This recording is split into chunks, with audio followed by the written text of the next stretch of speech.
인생길을 찾는 한 젊은이가 있었습니다. 소문에 들어보니 산 깊은 곳에 아주 훌륭한 스승님이 계시다는 소식을 듣고 물어물어 산속을 찾아갔습니다. 선생님을 만나서 넙죽절을 하고, 선생님, 제가 스승님으로 모시고 싶습니다. 저에게 좀 가르침을 주십시오 라고 진지하게 절하고 인사하자 그 선생님이 그를 제자로 받아 주었습니다. 선생님과 더불어서 산속에서 몇 년을 열심히 살고 또 가르침을 받고 오랜 세월, 몇 년의 세월이 지났습니다. 몇 년의 세월이 지나는 동안 이 젊은이 마음속에 내가 이제 스승님으로부터 배울 것은 다 받았다, 나도 알 만큼 안다 라는 생각이 들어서 마음속으로 이제는 하산을 해야 되겠다 생각이 들었습니다. 어느 날 밤에 스승님을 찾아가서 넙죽절을 하고 그동안 몇 년간 가르침에 정말 감사합니다, 이제 하산하려고 합니다 라고 하직 인사를 드렸습니다.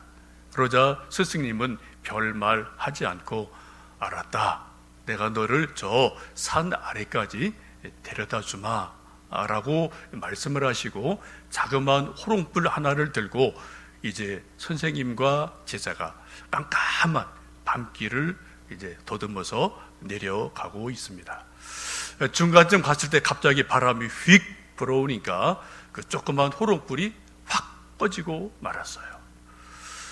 그래도 조그만 호롱불이 있을 때는 조금 길이 보였는데 불이 꺼지고 나니까 온 사방이 한 치 앞을 볼 수 없는 깊은 어둠 속으로 빠지고 말았습니다.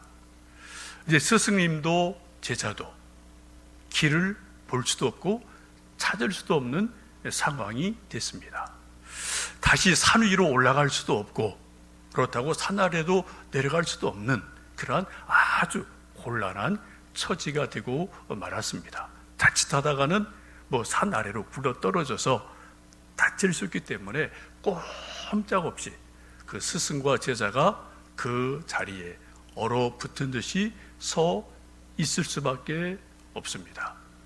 스승과 제자가 할 수 있는 유일한 길은 이제 그 자리에 있어서 빨리 시간이 지나가서 저쪽 동쪽에서 아침 해가 쭉 비춰져서 그 산길을 비춰줘야만 올라가든 내려가든 할 수 있는 그러한 상황에 처하게 되었습니다. 어쩌면 우리가 살고 있는 오늘날의 모습이 이와 비슷한지도 모르겠습니다. 우리가 다시 산으로 올라갈 수도 없고 산 아래로 내려갈 수도 없는 그런 아주 곤경이 전 세계적으로 처해 있고, 우리 나라는 나라대로, 교회는 교회대로, 개인은 개인들대로 이런저런 곤경들이 우리 모두에게 요 근래 있음을 우리는 느끼고 하루하루를 살아가고 있습니다. 코로나 때문에 또 정치 경제 급격한 변화 때문에 우리 또 자녀들의 이런저런 또 상황들 속에 우리 모두의 어떤 일터의 이런저런 또 상황들 속에 교회도 지금 신학적으로 또 예배학적으로 또 정리될 것들이 너무나 많은 그런 급격한 변혁의 시대를 전 세계가 말 그대로 팬데믹이라는 말 그대로 전 세계가 지금 경험을 하고, 그 속에서 우리 개개인은 개개인대로, 나라는 나라대로, 교회는 교회대로 지금 산으로 올라갈 수도 없고 산 아래로 내려갈 수도 없는 그러한 곤경에 처해 있는 시간을 우리 모두 다 살고 있지 않나 싶습니다. 오늘 함께 읽으신 마태복음 14장은 크게 세 가지의 말씀이 기록되어 있습니다. 첫 번째는 세례 요한이 잡혀서 헤로데에게 죽는 말씀이 있습니다. 두 번째는 오병이어의 기적 말씀이 있습니다. 세 번째는 우리 함께 읽으신 예수님이 물 위로 걸으시고 베드로가 물 위로 걷다가 또 물에 빠져드는 그러한 말씀이 오늘 우리가 읽으신 세 번째 말씀입니다. 예수님 오병이어의 기적을 베푸시자 유대인들이 모두 다 들고 일어나서 예수님을 우리의 왕이 되어주세요라는 그러한 환호가 일어나게 됩니다.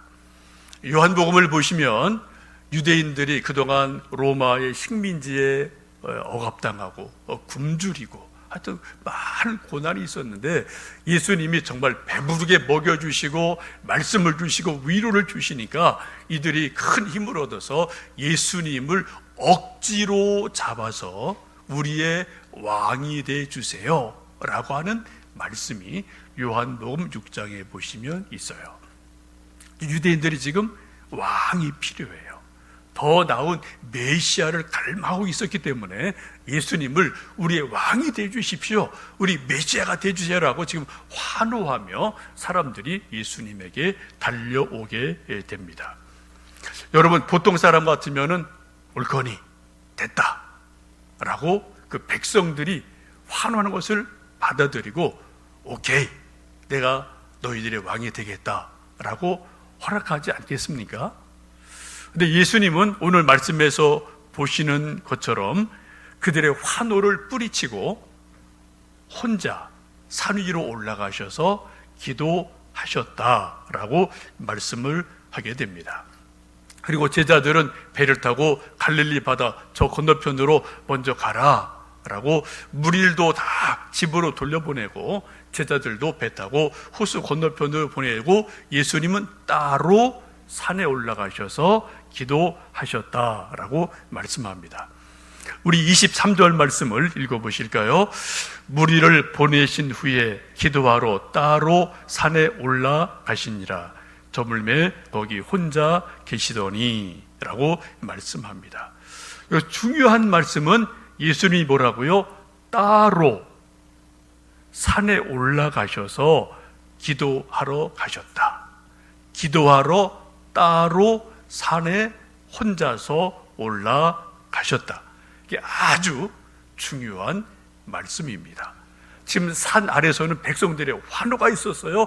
박수갈채가 있었습니다. 우리 왕이 되셔야 어떤 그런 환호가 있었어요. 그러나 다 물리치시고 예수님은 따로 기도하시러 산에 혼자 올라가셨다. 이것이 아주 중요한 말씀입니다. 이것은 달리 말씀드리면 예수님이 의도적으로 일부러 시간을 내셔서 혼자 따로 기도하러 산에 올라가셨다라는 말씀입니다. 우리는 기도할 때 다양하게 기도합니다. 우리가 이렇게 주일 예배를 드리면서 함께 더불어 기도하고 또 셀 가족 모임할 때 통성으로 기도하고 집에서 식사할 때 식사 기도하고 이런저런 모임에서 우리가 또 더불어서 합심 기도하고 우리 그런 기도가 늘 기도는 호흡이기 때문에 필요합니다.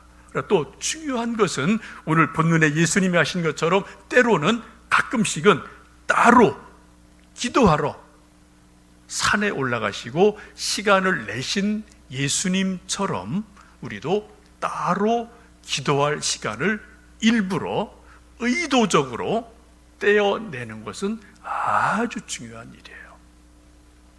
여러분, 요즘 근래에 따로 기도하려고 시간을 떼어내고 공간을 조용한 데를 찾고 따로 하나님에게만 혼자 기도하고 싶어서 따로 시간을 떼어낸 때, 그런 장소를 찾은 때, 그러한 것이 여러분 언제 어디 있으십니까? 이게 아주 중요한 일이거든요. 예수님 그렇게 지금 하고 계십니다. 옛날 우리들은 한 10년, 20년 전만 해도 한국 교회가 조금 뜨거웠을 때는 사람들이 한 3, 4일 금식하러 기도원에 가기도 하고요. 또 작정 기도를 하기도 하고요. 혹은 이런저런 금식 기도를 하기도 하고요. 혹은 가정에서나 개인이나 어떤 그런 나름대로 따로 기도하려고 시간을 떼어내고 공간을 만들고 어디를 가던 일들이 꽤 있었어요. 근데 언제부터인지 우리 한국교회 전반적으로 우리 개개인을 봐도 이러한 따로 기도하려고 떼어놓는 시간이 거의 없어지는 그러한 시대를 우리는 살고 있습니다. 지금 세상의 교회가 그렇게 흘러가는 거죠. 우리 교회도 그렇게 흘러가고 있어요. 그중에 중요한 것 중에 하나는 핸드폰입니다. 이게 따로 있고 싶어도 핸드폰이 계속 울리니까 따로 있기가 정말 이게 힘든 시대를 우리는 살아가고 있거든요. 여러분, 예수님께서는 따로 기도하시러 시간을 떼어내시고 또 땅이 아닌 산 위로 올라가셔서 따로 기도하러 올라가셨다라는 것을 여러분 깊이 묵상하시고 생각하시면 좋겠습니다. 하루에 1시간이든 아니 10분이라도 여러분 따로 기도할 수 있는 시간을 떼어내시고 그러한 장소를 찾아가시는 복된 발걸음이 되시기를 주님의 이름으로 축복합니다. 예수님의 생애를 보시면 따로 기도하시는 일들이 아주 많았어요. 예수님 공생의 시작에도 요단강에서 세례 받으시고 곧 이어서 성령에 이끌리셔서 광야로 가셔서 40일간 따로 금식하며 기도하셨습니다. 잡히시던 날 밤에 겟세마네에서 따로 기도하셨어요. 그리고 성경을 보시면 아주 많은 곳에서 이러한 말씀들이 많이 나오는 것을 볼 수가 있습니다. 하나님의 아들이신 예수님께서 기도하지 않으셔도 될 것 같은데 왜 이처럼 따로 시간을 내셔서 굳이 기도를 하셨을까요? 많은 이유가 있겠지만 두 가지 말씀을 드립니다. 하나는 이 본문의 말씀을 앞뒤를 쭉 보시면은 지금 오병이어의 기적을 본 사람들이 예수님을 유대의 왕으로, 이 땅의 왕으로 삼으려고 막 몰려드는 그런 상황입니다. 이 상황을 예수님이 다 무리를 흩어보내시고 그리고 떨어져서 홀로 따로 산 위에 올라가셔서 기도하고 계십니다. 예수님의 관심사는 이 땅의 왕이 되는 게 아니었어요. 이 세상의 모든 사람들의 관심사는 이 땅에서 왕이 되는 게 최고의 관심이에요. 대통령이 되고 황제가 되고 총리가 되는 게 이 세상에 있는 모든 사람들의 꿈이죠. 그걸 이루지 못해서 그렇지 저인들, 여러분인들, 우리 아들, 딸들인들 그런 거 하라면 안 할 사람이 누가 있겠습니까? 그럴 능력이 없고 그럴 기회가 없으니까 우리가 못하는 거죠. 근데 예수님께서는 그런 기회가 왔어요. 그런 환호가 있습니다. 그것을 다 물리치시고 따로 산 위로 올라가십니다. 왜요? 예수님의 관심사는 이 세상의 왕 되심이 아닙니다. 예수님의 유일한 관심사는 하나님의 나라를 이 땅에 세우시는 것이 예수님의 처음의 꿈이고 마지막 꿈인 것을 우리는 보게 됩니다. 하나님의 나라, 킹덤 오브 갓, 이것이 하나님의 나라 세우심이 예수님의 꿈이고 삶의 모든 목표였어요. 여러분, 잡히시기 죽기 직전에 총독 빌라도와 여러 가지 신문하고 대화하시죠. 근데 총독이 예수님에게 묻습니다. 너희가 내 나라가 이 땅에 있지 않냐? 라고 물을 때 내 나라는 이 세상에 속하지 않았다 라고 분명히 말씀하시면서 예수님은 하나님의 나라를 세우시는 것이 예수님의 꿈이고 뜻임을 분명하게 말씀을 하고 계십니다. 그래서 기도하시러 산에 올라가시게 됩니다.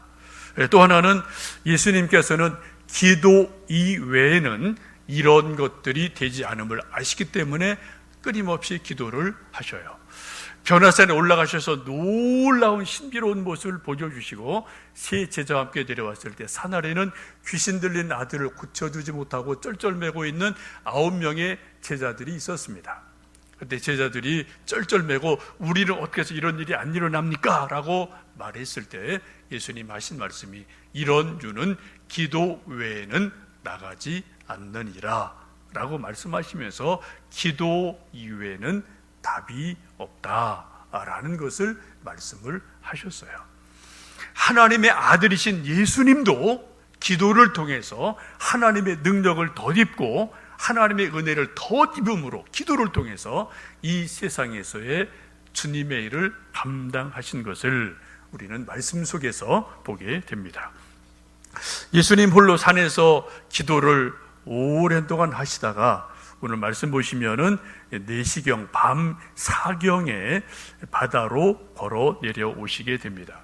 유대인들의 이 시간의 분류는 이제 대개 밤을 4등분 하는데 1경은 저녁 6시부터 9시, 2경은 9시부터 밤 12시, 3경은 자정부터 새벽 3시, 4경은 새벽 3시부터 6시 이렇게 좀 분류를 해요. 그래서 밤 사경이라는 것은 요즘 우리식으로 말하면은 새벽 3시, 4시쯤 됐다라고 보시면 좋겠습니다. 밤이 가장 깊은 그 시간에 예수님께서 산에서 기도하시다가 산 아래로 갈릴리 바다로 내려오시게 됩니다. 왜 그때 예수님이 내려오셨을까요? 그 이유가 24절에 보면은 있습니다. 배가 이미 육지에서 술이나 떠나서 바람이 거스름으로 물결로 말미암아 고난을 당하더라 라고 말씀하고 있어요. 제자들이 타고 있는 배가 지금 건너편으로 가야 되는데 이날따라 파도가 너무 물결이 세서 바람이 거슬고 물결이 너무 높이 치니까 이 제자들이 배를 타고 가다가 지금 큰 고난을 당하고 있습니다. 앞으로 갈 수도 없어요. 뒤로 물러갈 수도 없어요. 큰 파도로 말미암아 그 호수 한가운데서 큰 고통을 당하고 고난을 당하고 있을 그때에 바로 예수님께서 제자들에게 오시게 됩니다. 여러분, 예수님은 언제나 우리와 함께하고 계십니다. 그러나 특별히 우리가 고난 당할 때, 우리가 약할 때, 우리가 고통 당할 때, 우리가 앞으로 갈 수도 없고 뒤로 물러갈 수도 없고 우리가 왼쪽으로 갈 수도 없고 오른쪽으로 갈 수도 없고 그 막막할 때 특별히 하나님이 우리와 함께 하심을 여러분 믿으시기를 축복합니다. 욥기를 보면 욥도 그런 고백을 하지 않습니까? 내가 앞으로 가도 하나님이 안 보이고 뒤를 돌아봐도 하나님이 안 보이고 옆을 봐도 좌우를 봐도 하나님이 계신 줄 정말 모르겠다. 그런 정말 답답함을 토로하고 있는데 그런 가운데서 욥이 결국은 하나님을 만나고 하나님의 은혜를 또 알아가게 되죠.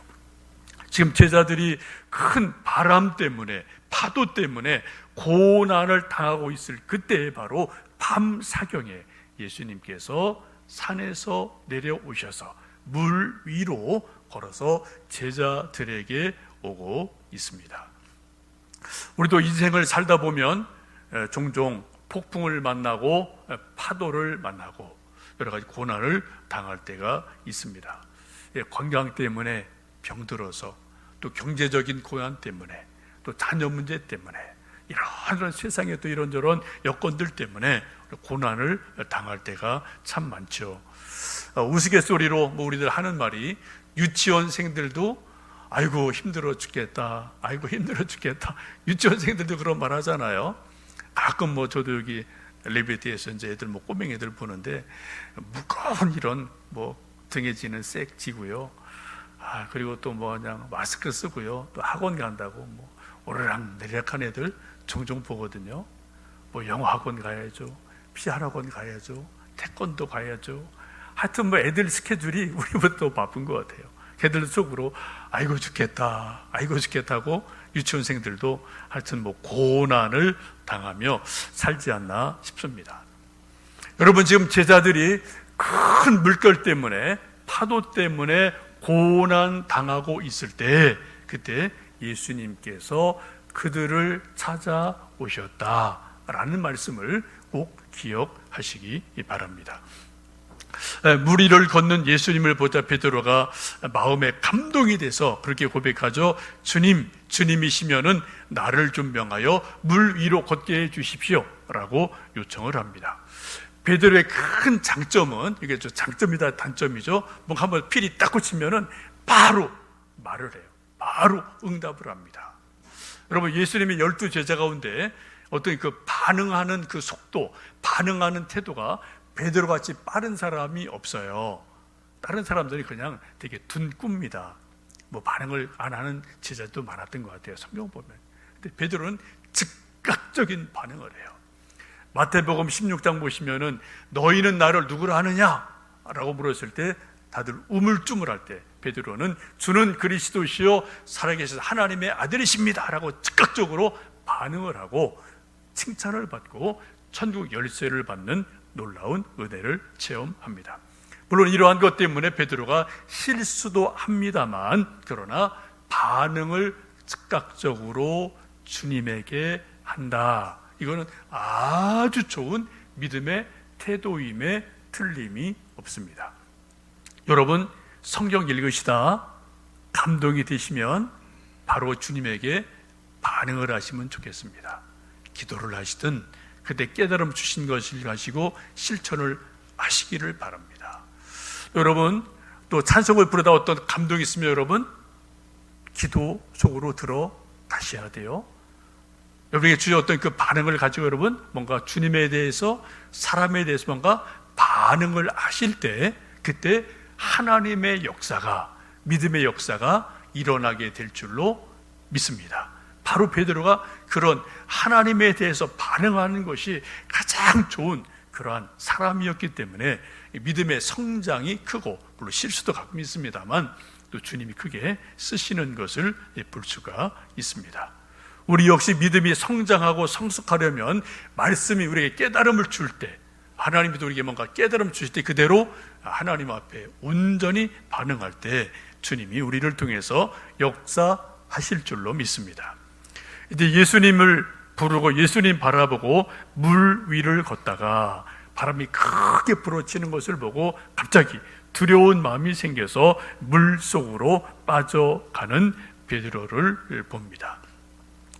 그 베드로가 주님을 바라보며 나를 구원해 주십시오, 건져 주십시오라고 요청할 때 주님 손 내밀어 그를 끄집어내시고 건져 주시고 배에 오르시고 그리고 파도를 잔잔하게 하십니다.